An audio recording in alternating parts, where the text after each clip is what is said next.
Eric Edgar Cook nasceu em fevereiro de 1931. Ele era o mais velho de 3 irmãos. Na infância, foi forçado a suportar o temperamento violento de seu pai, que focava toda a sua raiva nele, sem motivo algum. Seu pai era um alcoólatra que não cuidava dos filhos, e Eric, por ser o mais velho, recebia a maioria das agressões. Certa vez, ele apanhou porque seu pai iria sair para trabalhar de manhã, mas começou a chover. Com raiva, o homem o espancou violentamente. Isso mesmo, o menino levou uma surra porque começou a chover. Na adolescência, Eric não tinha como escapar do tormento que era forçado a suportar dentro de casa. E para piorar, ele não era agredido apenas pelo seu pai, mas na escola também. Como tinha uma fissura lábio-palatina, isso o tornava inseguro e estranho para os seus colegas. Com certa idade, a sua mãe conseguiu uma cirurgia de correção, deixando uma grande cicatriz acima do seu lábio. Eric estava ciente da sua imperfeição, o que o deixou cada vez mais introvertido e, por vergonha, mal falava com as outras pessoas.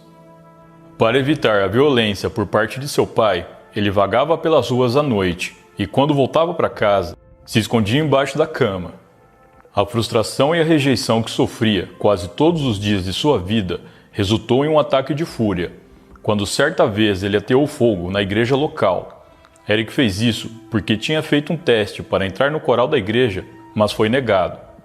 Por este crime, ele passou 18 meses em uma instituição correcional. Não demorou muito tempo para ele começar a se envolver em pequenos crimes, como arrombamento e roubos em casa da região onde morava. Ele até recortava as notícias do jornal, no qual falava sobre o crime, como uma espécie de prêmio particular, sentindo orgulho do que fazia sem que ninguém conseguisse pegá-lo, e ele ainda se gabava dos seus feitos para os seus colegas. Apesar de sua propensão para crimes menores, as coisas pareciam estar tomando uma direção perigosa. Aos 21 anos, ele ingressou nas Forças Armadas, na esperança de ser finalmente aceito pela sociedade. No entanto, a rejeição e a solidão eram suas únicas companhias, e apenas 3 meses depois, ele foi dispensado por ter roubado comida do quartel e ateado fogo em um galpão. Mesmo assim, ele buscava desesperadamente se encaixar e ter uma vida normal. Aos 22 anos, conheceu uma jovem chamada Sarah, uma garçonete de 19 anos. Eles se casaram algumas semanas depois e tiveram 7 filhos.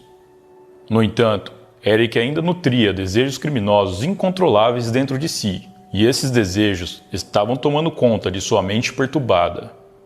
Quando tudo parecia estar sendo encaminhado em sua vida, com filhos, esposa e um emprego estável, do nada, Eric começou a realizar arrombamentos e roubos novamente, e de repente passou a matar de forma brutal e impiedosa.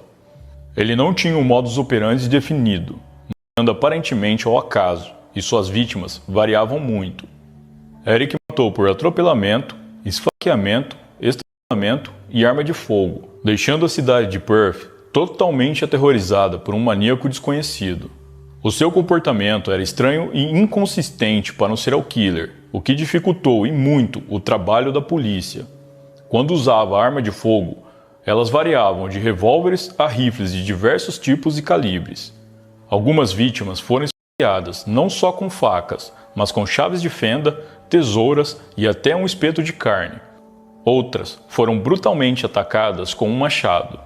À medida que os corpos se empilhavam no necrotério da cidade, parecia que a sede de sangue de Eric só aumentava. Certa noite, ele bateu na porta de uma residência qualquer e atirou no dono da casa assim que ele atendeu. Outra vez, ele matou vítimas inocentes depois que acordaram enquanto ele roubava suas casas. Em outra ocasião, ele invadiu uma propriedade e atirou em um casal enquanto eles dormiam, deixando a casa e seus pertences intactos, deixando apenas um copo de limonada na mesa da cozinha após ele massacrar suas vítimas. Quando a sede de matar já o não saciava mais, ele decidiu experimentar carne humana. Se esgueirando pelas sombras, o homem entrou no quarto de uma senhora que dormia sozinha em casa e a atingiu na cabeça com um abajur que estava na cabeceira da cama. Na sequência, ele ainda a enforcou com um fio elétrico e depois violou seu corpo. Ainda assim, Eric não estava satisfeito. Ele arrancou pedaços de carne da coxa da mulher e comeu. Em seguida, ele arrastou o corpo para o gramado de um vizinho, onde a abusou com uma garrafa de uísque vazia e até colocou a garrafa na mão dela para simular um incidente por embriaguez. Na década de 60, as pessoas muitas vezes se sentiam seguras. As casas raramente tinham trancas nas portas e era comum deixar as chaves na ignição dos carros à noite. Eric se aproveitou disso. Quase todas as noites, ele roubava um carro, apenas para devolvê-lo antes que o proprietário acordasse de manhã.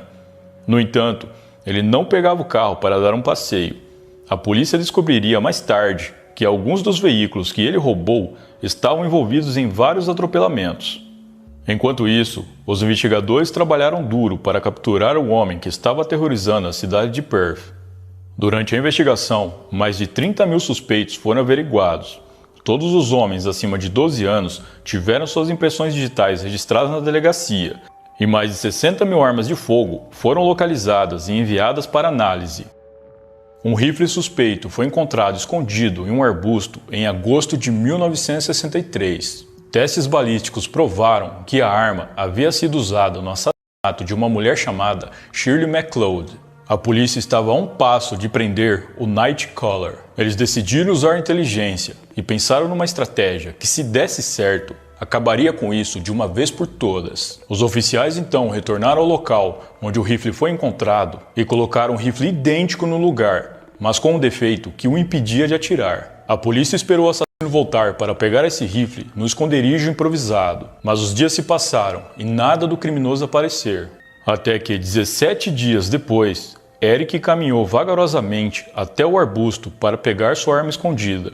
E a polícia finalmente prendeu um homem que espalhou o medo na cidade por 4 longos anos. Apesar de inicialmente negar qualquer envolvimento nos crimes, não demorou muito para que ele confessasse tudo. Eric admitiu 22 crimes violentos para a polícia, incluindo 8 assassinatos e 14 tentativas de homicídio. Em suas confissões detalhadas, ele disse que arrombou e roubou quase 300 residências. No tribunal, Eric se declarou inocente com base na insanidade, com seus advogados alegando que ele tinha esquizofrenia. Sem um motivo claro para seus crimes, tudo o que o homem poderia oferecer como explicação para suas ações era que ele simplesmente gostava de machucar as pessoas. Sua defesa foi rapidamente rejeitada quando testes psicológicos constataram que Eric era completamente são e responsável pelos seus atos.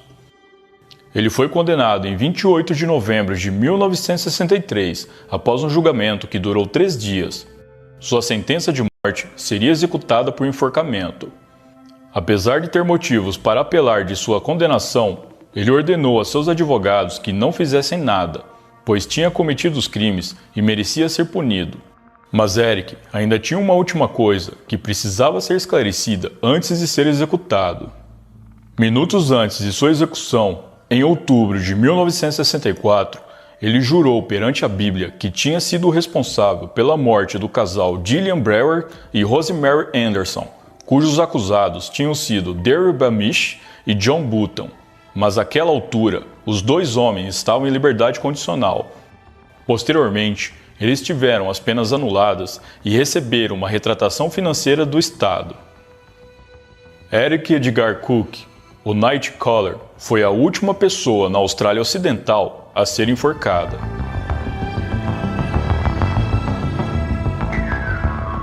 Bom, pessoal, então é isso. Muito obrigado por me assistir até o final. Eu vou ficando por aqui. Um grande abraço e até a próxima.